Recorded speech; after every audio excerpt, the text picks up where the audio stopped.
최근 이국적인 미모로 전원일기의 일용엄니로 유명한 김수미 씨의 별세 소식이 있었죠. 그런데 한창 활동할 땐 미모와 파란만장한 남성 편력 덕분에 한국의 엘리자베스 테일러라는 별명이 있었던 김지미 씨의 안타까운 소식이 들려왔는데요. 김지미 배우는 아직 우리 기억 속에 살아 숨쉬고 있고 어떻게 지내고 계시는지 정말 궁금했는데 최근에 근황을 알게 되었습니다. 아까 언급한 대로 김지미는 대한민국의 내노라 하는 여배우들 사이에서도 단연 눈에 확 띄는 미모와 남성 편력으로 한국의 엘리자베스 테일러라는 별명이 붙기도 한 인물로 정윤이와 함께 대한민국 연예계에서 대표로 손꼽히는 쌍두마차 중 한 명이었죠. 여고 시절 친척 언니가 운영하는 명동 백조다방에 놀러 갔다가 김기영 감독이 우연히 김지미를 보고 사람이 어떻게 저렇게 예쁠 수 있는지 모르겠다면서 캐스팅 제의를 한 것을 계기로 영화계에 입문했는데요. 그렇게 1957년 김지미는 김기영 감독의 황혼열차로 스크린에 데뷔하는데 당시 대세였던 최은희는 신상옥 감독과 춘향전을 찍어 김지미와 대결을 펼치게 되었죠. 결과는 최은희의 승리로 끝났으나 60년대 후반에 들어서 최은희를 비롯 엄앵란, 문정숙, 최지희, 김혜정 등 기존에 활동했던 여배우들을 모두 물리치고 당당히 탑의 자리로 올라섰으며 차세대 트로이카인 문희, 윤정희, 남정임이 김지미의 아성에 도전했으나 김지미는 결코 흔들리지 않았는데요. 하지만 데뷔 1년 만인 1958년 18살의 어린 나이로 12살 연상의 영화감독 홍성기와 결혼을 하는데 당시 영화를 찍는 과정도 어수선하고 정신없이 흘러가다 보니 결혼마저 그저 영화의 한 장면을 소화하듯 정신없이 치렀다고나 할까요? 하지만 결혼 생활은 그렇게 흘러가지 않았습니다. 일주일에 한두 번 겨우 집에 들어가는 일정을 소화하던 김지미는 불과 4년 만에 이혼이라는 결말을 맞게 되는데 두 사람의 이혼 사유로는 김지미와 최무룡의 간통 사건이 빠질 수 없죠. 결혼 후 국제극장에 속한 당대 최고 영화사의 최무룡과 함께 전속 배우로 계약을 한 김지미는 당시 너무 바빠서 일주일에 한두 번 집에 들어갈까 말까 하는 상황이었고 바쁘게 몰아치는 스케줄에 지쳐갈 무렵 옆에 있던 최무룡과는 사이는 점점 거리감이 없어졌고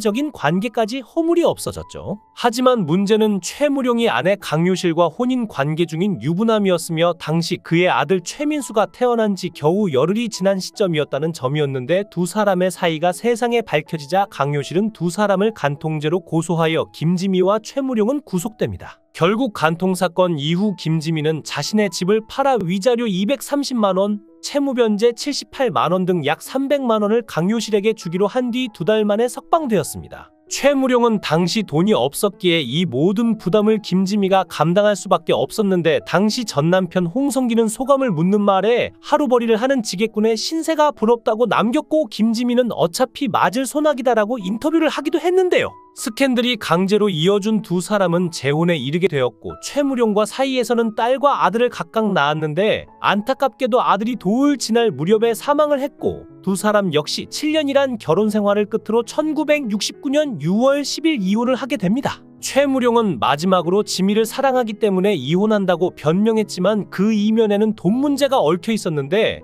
최무룡이 영화배우에서 영화감독과 제작자로 돌아서는 과정에 김지미가 사재를 털어 지원을 했는데 한마는 서기 엄마, 나온규의 일생 제3지대 등 총 15편의 영화 제작에 줄줄이 실패하면서 김지미의 사재는 바닥이 났고 최무룡은 결국 약 3천만 원의 빚을 지고 부도를 내고 말았죠. 하지만 김지미는 경제적 문제보다 더 결정적인 문제가 있었다고 하는데 김지미는 당시 남편이 영화를 제작한다며 집에 들어오지 않자 수소문해 보니 국제극장 다방에 커피를 마시러 온다는 소식을 듣고 딸아이 밍크를 등에 업고 진을 치고 기다립니다. 김지미는 밤새 마작을 한 최무룡이 피곤한 눈을 하고 다방에 들어오는 모습을 목격하고 다가가 밍크 아버지 이러면 안 돼요라며 최무룡의 뺨을 갈겼지만 최무룡은 의외로 몸상에 밍크 엄마 진정해요라며 김지미를 진정시켰고 김지미는 그때 깨달았다고 합니다. 김지미는 내 턱이 부서지도록 때려주고 날 붙잡고 이 여편네야 새벽에 어딜 찾아와라고 소리쳐 주기를 바랐어요. 그런데 그 사람은 오히려 내 몸을 걱정하더군요. 그때 느꼈죠. 아, 이 사람은 내가 평생을 맡길 남자가 아니구나 하고 말이에요라고 말했는데 이렇게 강인한 남성을 바랬던 김지미는 남편을 말리는 대신 이혼을 선택하죠. 1976년 김지민은 다시 한번 대한민국을 뒤흔드는 스캔들의 주인공이 되는데 이번에는 무려 11살 연하의 당대 최고의 가수 나훈아와 결혼을 한 것인데요. 연상연하 커플이 흔하지 않던 시대 두 사람의 첫 만남은 김지미의 집에서 열린 파티에서 나훈아가 노래를 몇 번 부르며 서로의 안부를 챙기는 관계로 발전했고 나훈아가 군대를 다녀온 후 일이 끊긴 시기에 더 가까워졌는데 두 사람은 김지미의 오빠가 운영하던 신탄진의 공장을 여러 차례 함께 방문했고 남녀 관계다 보니 육체적으로 불이 붙었는데 이 일이 스캔들로 번지자 아니라고 부인하지 못하고 동거를 하게 된 것이었죠.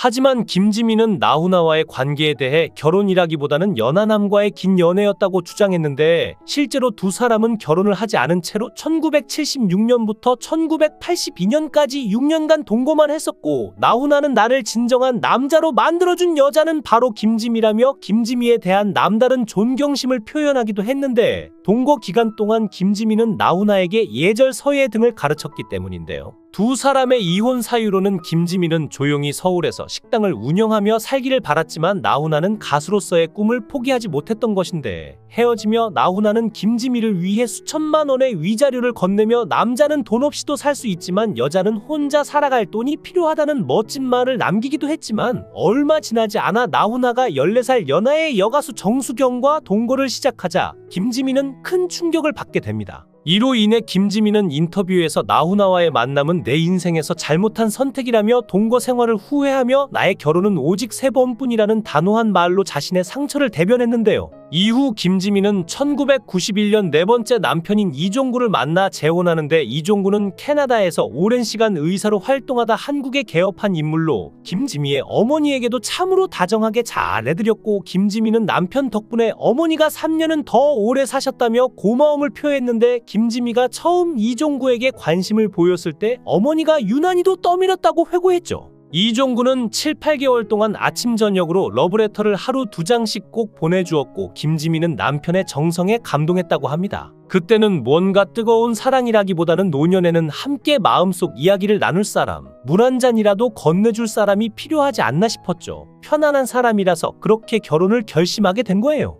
하지만 김지미의 늦은 결혼 생활은 이렇게 시작되었지만 시간이 지나면서 이 관계가 뭔가 건조하고 거리감이 느껴지는 것을 깨닫게 되었는데 김지미는 결혼 후 늘 네, 그러세요라는 말만 반복하며 격식에 갇혀 살았고 남편 역시 늘 고요하고 우아한 품위를 지키려 했습니다. 서로 지지고 볶으며 투닥거리는 것이 오히려 건강한 관계인데 김지미는 격식에 얽매인 일상 속에서 몹시 피로감을 느꼈고 마침내 이 결혼에도 종지부를 찍게 됩니다. 훗날 김지미는 이 네 번째 결혼을 두고 이렇게 말했는데요. 제가 20에서 30대였다면 진작 이혼했겠죠. 손주가 6이나 되니까 그냥 액자 속 사진처럼 살자고 생각하며 참고 살았어요. 하지만 결국 이번만큼은 후회를 했어요. 왜 진작 이혼하지 않았을까? 왜 무려 11년이나 끌었을까? 2002년 김지미는 다시 자유로운 삶을 찾고자 미국 로스앤젤레스로 이주했는데 이제는 최무룡과 사이에서 태어난 딸의 가족과 함께 지내며 손주를 돌보는 재미로 삶의 새로운 활력을 찾았고 때로는 홍성기 감독과의 사이에서 낳은 큰딸이 있는 다른 도시에 머물며 두 딸 가족을 오가며 살고 있다고 하는데요. 김지미는 세월이 흐르고 4번의 결혼과 4번의 이혼을 겪으며 하나의 결론에 도달했는데 남자는요 어느 날 의미심장한 미소를 지으며 말했습니다. 나이가 많건 적건 지위가 높건 낮건 다 어린애예요. 불안하고 무언가가 늘 부족한 존재지요. 김지미는 젊은 남자도 연상 남자도 모두 만나본 끝에 남자는 다 똑같이 불완전하다는 걸 알게 되었다고 말합니다. 어떤 사람들은 능력 있고 명성이 높은 배우자라면 가정에 안정감을 줄 거라고 믿지만 김지미는 그 생각이 완전히 잘못되었다고 강조했는데요. 결혼은 오로지 인간 대 인간으로서 가장 편한 상대와 하는 것이에요. 유명하고 힘 있는 사람이 가정을 행복하게 한다고 믿으면 절대 안 됩니다. 편안하게 서로의 모습을 받아줄 상대가 중요하죠. 자신의 경험담을 무려 32명이나 되는 조카들에게도 거침없이 전하는 김지미는 늘 진심 어린 충고를 남긴다고 합니다. 사랑 외에 다른 것은 보지 말아요. 완전하게 갖춘 상대를 만나려 하지 마세요. 완전한 것을 얻으려면 결국 그만큼 당신이 희생해야 하니까요. 김지미의 이러한 말에는 살아온 인생의 깊이가 묻어나는데 사람을 경험하고 나서야 결국 어떤 조건도 사랑을 대체할 수 없음을 알게 된 것인데요. 김지미가 노년에 나름 깨달음을 얻은 것 같은데 돈이나 직업을 보고 결혼하는 것보다 어리석은 행동은 없죠. 평생을 함께 할 상대니 가장 편한 상대가 최고라는 진리긴 한데 다만 김지미 역시 아직은 깨달음이 좀 부족한 것 같습니다. 김지미는 자신의 본능대로 움직였지만 사실 사람은 자기 하고 싶은 대로 살아서는 안 됩니다. 일례로 당시 최무룡에게는 갓 태어난 아들 최민수와 딸 3명이 있었습니다. 이들은 가정이 파괴되는 슬픔과 불안을 겪어야 했죠. 남녀가 서로 만나서 사랑을 하는 것은 좋은데 그것이 상대방의 배우자나 아이들에게 피해를 주면 안 된다는 가장 기본적인 진리마저도 김지미는 아직 깨닫지 못한 것 같습니다. 본인의 재능과 능력이 차고 넘쳤기에 항상 당당했지만 또한 결코 약자의 자리에는 서보지 못했기 때문이 아닐까 하는데요. 하지만 김지미는 여자에게는 잘 쓰지 않는 말인데 당대의 풍운하라고 할 수 있죠. 한국 영화사 최고의 여배우로 손꼽히고 있고 4번의 결혼과 4번의 이혼으로 세상을 뜨겁게 만들었는데 지금도 예세대들은 화투를 치다가 6이 나오면 김지미가 나왔네라고 합니다. 화투 6자 목단, 즉 모란에 비유될 만큼 미인으로 이름이 높았죠. 여기에는 이중적인 의미가 있는데 즉 화중지왕이라고 하는 모란처럼 최고의 꽃으로 지칭되기도 하지만 안 좋은 뜻으로는 향이 없고 꽃잎이 너무 만개한 모란에 빗대어 남자에게 해픈 여자라는 비아냥이 숨어 있는데 그만큼 김지미의 인생은 화려하면서도 굴곡이 많았습니다. 영상을 끝까지 시청해 주시고 귀한 시간 내주셔서 대단히 감사합니다. 구독, 좋아요 꼭 부탁드립니다. 더 좋은 영상으로 보답하겠습니다. 거원행